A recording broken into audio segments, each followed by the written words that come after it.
Hey, what is up mortals? It is AC here, and before we get into today's video, there is something I'd like to say. I'd like to let you all know that we have a merch store. Some of the items in it are only available for a limited amount of time, so if you're interested, go into the description box below and check it out.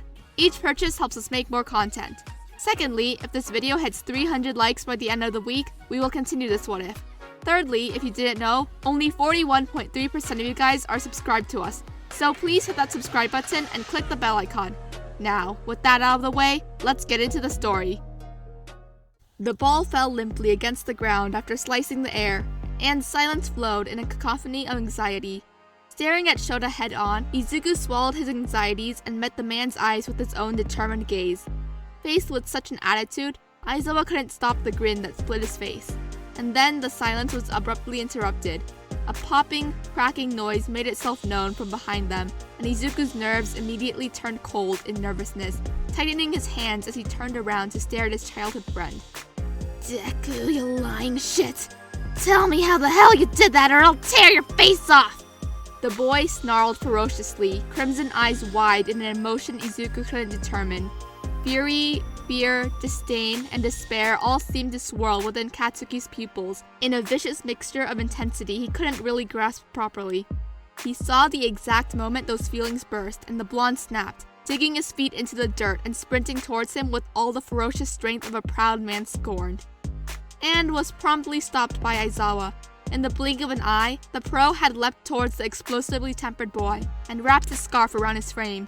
In all honesty, it was a somewhat comical sight, but the cold edge carried by the pro's gaze was enough to nullify that. He had experienced shock, but there was none of that in Eraserhead's eyes. Why the hell is your damn scarf so strong? It's a capture weapon, made out of carbon fibers, designed to stop people a lot stronger than a pissed-off middle schooler. That answer seemed to piss off Bakugo even more, but there was a spark of resignation in his eyes as well, and it was one Izuku didn't know if he liked.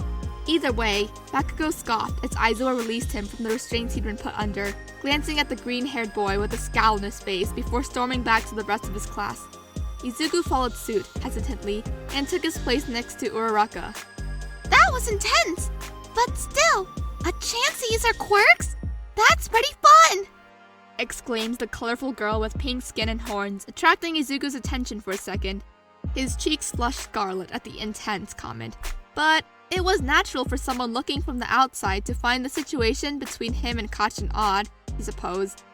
And, there weren't many words he'd use to describe Katsuki's complicated personality, but intense was absolutely one of them. Once she commented on it, however, the previously silent Class 1A quickly became lively once again. The chatter about this incoming opportunity was one Izuku found he couldn't relate to. They spoke as if they'd been forced to hold back all their lives, as if they'd been waiting eagerly to show off their quirks. And, well, that's exactly what had happened, wasn't it? These were people who were born with their abilities, people whose abilities were a part of who they were as a person, as their personality or appearances were. And he didn't. That had never been something he'd had to deal with. In fact, it had been the opposite. They'd been forced to hold back, he'd been forced to catch up. Fun, is it? Aizawa's comments immediately silenced everyone, cutting through their eager excitement like a blade through skin, and in its place, an uncomfortable silence was set free. All of their gazes now upon him, the students managed to catch Aizawa's sadistically angry look in minimalistic detail. Well, let's see if you still think it'll be fun after I tell you the rules. The person who gets last place will be expelled, effective immediately, and sent home before classes resume. What? There was no way he'd heard correctly, right? Surely the man wouldn't allow to be do such a thing. But a look at his teacher's face silenced his doubt immediately. And he was reminded of his first impressions about Eraserhead, a pragmatic, cold person. He had no doubt about it. Aizawa was serious. Someone would be expelled. Someone would have their dreams interrupted. And, what? But that's not fair. Yeah, it's our first day here. Protests ran out once again, but Izuku knew it was pointless to argue with the man. It was in the way he'd spoken, the way he'd looked at them once their comments rang out. Eraserhead wouldn't be dissuaded. Fair. Tell me something. Are natural disasters fair? Are villains fair? No. The world is unfair, and if you want to become a hero, your job will be to get past that and excel. Deal with it or give up. And that was that. The tests itself weren't that difficult, much to Izuku's surprise. He'd expected a varied assortment of different tests to ensure each and every quirk present could be explored, but Aizawa truly intended to stick to the traditional physical tests, which, as expected, gave him an enormous advantage. It was almost too easy in a way to do them with full cowling. Running was easy when each step was enough to send you flying should you will it. Leaping was as natural to him as walking, and the grip test might as well have been designed for one for all. The device couldn't handle the pressure exerted upon it, and it was quickly destroyed, much to his embarrassment and Aizawa's chagrin.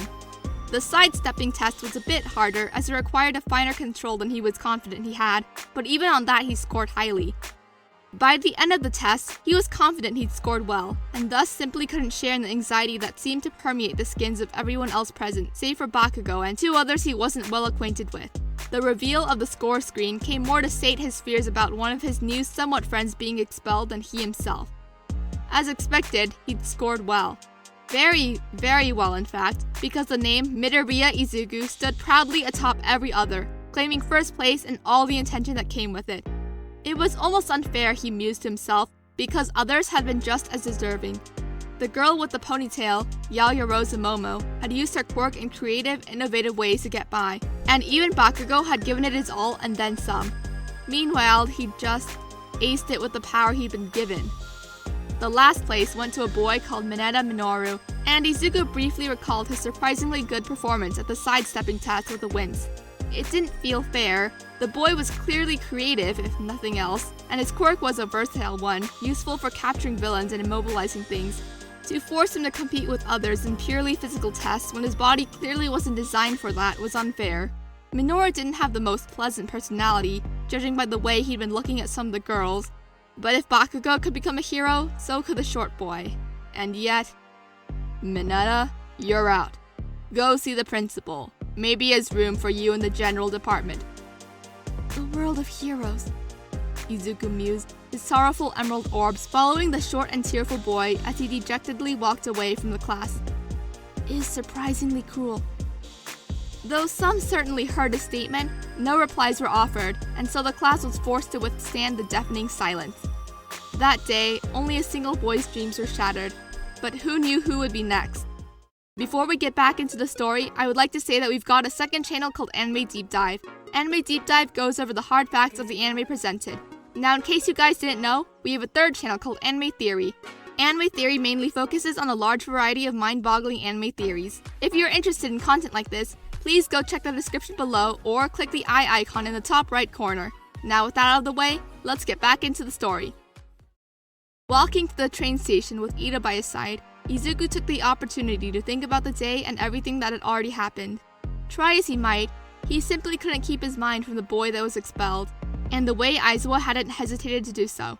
It felt cruel and cold, a far cry from the beacon of hope he'd expected UA to represent. In place of that hope, pragmatism seemed to be the lifeblood that coursed through Aizawa's veins, and the man had certainly made an effort to set the tone the year would have. You look conflicted, Midoriya. Is there something bothering you? Ida's question snapped Izuku from his thoughts, and he turned to the taller boy with an unconvincing smile upon his lips. No, I'm fine. Really. You don't need to worry about me. Tenya frowned at that, placing his fingers on his chin as if deep in thought. He was a very lively person, Izuku had noticed, one who took everything very seriously, always trying his best to be an upstanding example of what he believed a student was. It was in equal parts admirable and absolutely terrifying, but it didn't scare him as much anymore. I see. You didn't take well to Aizawa-sensei's methods, did you? I don't think anyone did, really. And it was the truth. 1A had been a little less excited after that, and Izuku felt his throat constrict each time someone had hesitated to ask a question.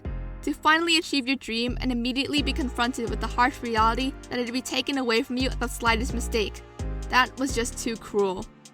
That's true. UA is a very harsh place, much more than I had expected. I will certainly ask my brother about it at a later date, because that certainly felt unsportsmanlike. However, it was pretty clear to me and to everyone else that you took it the hardest, Midoriya. In particular, Uraraka had been— Hey, you two! called a light-hearted voice from behind them, accompanied by hurried steps against concrete. They both knew who it belonged to, but by instinct turned around to stare at Uraraka's approaching silhouette. Wait for me! Uraraka-san? Izuku asked just as the caramel-haired student reached his and Ida's position. What are you doing? You two are walking to the station together, right? I'll come with you. Ah, that made sense, and Izuku smiled slightly despite himself, his eyes immediately drifting to the floor as his cheeks warmed in pleased embarrassment. Ah, you're the Infinity Girl, aren't you? Yup! Ochako answered promptly, popping the pea. I'm Ochako Uraraka. You're Ida, right? Tanya, Ida, and Deku Midoriya, I think. Deku? Yeah? That was what the blonde dude called you, right? When he went all, Deku, you lying bastard! During the physical test? Her impression of Bakugo screaming was quite accurate. Scarily so, in fact. Izuku found his cheeks flushed even more so now, and his hands were frantically waving in front of his body before he could do anything. The Deku's just what he calls me to make fun of me. Because, useless. My name is actually Izuku Midoriya. Izuku Midoriya. An insult? How unrefined! Ida protested besides him, and the green-haired youth couldn't help but feel strangely fond. It was nice to think that someone actually cared that he was being insulted. Oh, so it was an insult? I'm so sorry! But if it helps, I think it's kinda cute. Cute? Needless to say, that statement almost gave Izuku an aneurysm. Yup! It has a I can do it vibe, Like Takeru! I like it! Tenya frowned at that, crossing his arms in front of his chest. Uraraka, it's certainly improper to— Deku, it is! Izuku shouted suddenly, and both of his newfound friends took a step back in surprise. Though his face was flushed and his heart was racing, Izuku was happy. He'd found friends already, for the first time in forever. Things were looking up. To contrast with the insanity of their first day at school, their second was unsettlingly normal. They had normal core classes during the whole morning, ranging from English to history to mathematics. It was surprisingly underwhelming, even with the world-famous pro heroes at the helm of every class, and Izuku found that he took comfort in the similarity it had to the kind of teaching he was already used to. They all ate lunch in the cafeteria, and Izuku was pretty happy to see that both Ida and Uraraka chose to sit with him. Though he'd almost fainted when he saw that his food was being prepared by Lunch Rush himself, a pro hero. Everything else was relatively normal and quite pleasant. It was after that, however, that things picked up. I am coming through the door like a hero! Hero Ed, the class All Might himself would teach, and its lesson. Combat training! Bakugo announced, his voice practically trembling in excitement. If Izuku tried to say anything, his voice would probably tremble as well, but for entirely different reasons. That's right! You are all to meet me at Training Ground Beta for your very first taste of heroics. But before that... Numbered cases lined the mechanical wall. Izuku immediately noticed that there was one for each student and one extra, and winced to himself as he realized what that meant. Those feelings, however, weren't enough to overwhelm him. This was it. His first step. They say the clothes make the pro, and this is your time to prove it. So get ready, for I'll be waiting. He grabbed his backpack tightly, peeking at the soft green fabric inside it, and smiled as everyone rushed to grab their own cases, making little fuss as he grabbed his own case and walked away to get ready. Before he left the room, however, he looked back. His and All Might's eyes met for just a second, and the hero nodded emphatically at the boy. Izuku nodded back despite his trembling lips. Some 10 minutes later, he was finally ready. He walked out the tunnel, taking a deep breath to calm his nerves. He was fine. He'd be fine. He was going to be a hero like he'd always wanted. This was his time to shine. Oxygen flowing through his veins at low percentages, erasing the world outside his mind. Atoms and molecules following the tune he told them to dance to, a melody of strength beneath his skin accompanied by the thrumming of One for All within his chest. Then his eyes met Uraraka's as he noticed the costume she was wearing, and all that calmness went out the window, quickly replaced by, "Crap, crap, crap, she's pretty," with an undertone of aimless screaming. Wow, Deku! You look great! You think so? I mean, so do you. It's very colorful. Looks good on you. She seemed sheepish as she examined the costume she'd been given, lifting an arm and twisting it around. I don't know. The design is spot on, but I wasn't specific enough with the proportions, and now it's all skin tight and all. Not really my style, you know? It looks great, though. Promise. He desperately tried to assure her. She smiled in response. Thanks, Deku-kun. Yours looks really cool, too. Really practical, you know? His own costume was of an aquatic green color, with some white details on the sides and a zipper running it down. It had been sewn by his mother herself, and he treasured it for that reason. A black and red belt was worn around the slightly darker colored pants, with many pouches around it. He'd sent in specifications for those and what they contained, and though he had yet to test them, the weight around his waistline assured him that the support department had met his challenge head-on. They'd only sent him one patch of projectiles, but he'd taken the time to fill the others with the projectiles he'd already been given by Sir, which is why he'd been marginally late. To finalize, his face was covered with a green mask and a solid black mouthguard with white spots, a facsimile of All Might's grin. Goggles covered his eyes, offering him additional protection. Thanks. That was the idea. It wasn't really, not completely. He'd done his best to not make it impractical, and his requests for the goggles, belt, and projectiles to the support department were certainly made with efficiency in mind. The overall design was just his attempt at capturing what had made All Might such a prominent, inspiring figure to him when he'd been young. From the ears emulating the man's hairstyle to the smile-like pattern on the face mask, most of his costume had taken inspiration from All Might. All Might seemed to find something funny because Izuku noticed the man trying not to laugh, and he decided to ask him about it later. He had more pressing concerns at the moment. Now that you're ready, it's time for your combat training! The symbol of peace announced regardless, hands on his waist in quite the heroic pose. It inspired awe in each and every student around, and really, how could it not? All Might was more than just a pro, he was an icon. Sir, this is the same fake city as the entrance exam took place in, correct? Are we going to undergo the same trials? An astute question, young Tenya, but the answer is not quite. We're going to take 3 steps forward. Today's exercise will be indoors combat. While most recorded hero battles are captured outdoors, it is certain that, statistically, most villains face heroes within confined spaces. Truly smart criminals stay hidden in shadows, free from the law's eyes, and it is your job as heroes to bring justice even to those who flee from it. So, you will split into 2 teams of 2, heroes and villains. And how will these teams be decided, sir? I assume you'll be the one who chooses? Not quite! The teams will be randomly selected by drawing lots! It was surprising, really. The entirety of 1A sweat dropped simultaneously. That took some talent. Really. By drawing lots. Isn't that a bit too random? No. It makes sense. Izuku interjected, attracting everyone's eyes to him, a fact that he immediately noticed, because he was staring at the ground in embarrassment before the clock ticked away another second. I mean, in real life, pro heroes often have to team up with whatever heroes are already there. You don't always get to pick who you'll fight with, so... I see. Life is a series of unpredictable events, in the end. That makes sense. I apologize for the interruption. Nice save, young Midoriya. There's no problem at all, young Ida. Now let's see what Lady Luck has in store for you today. Now let's draw.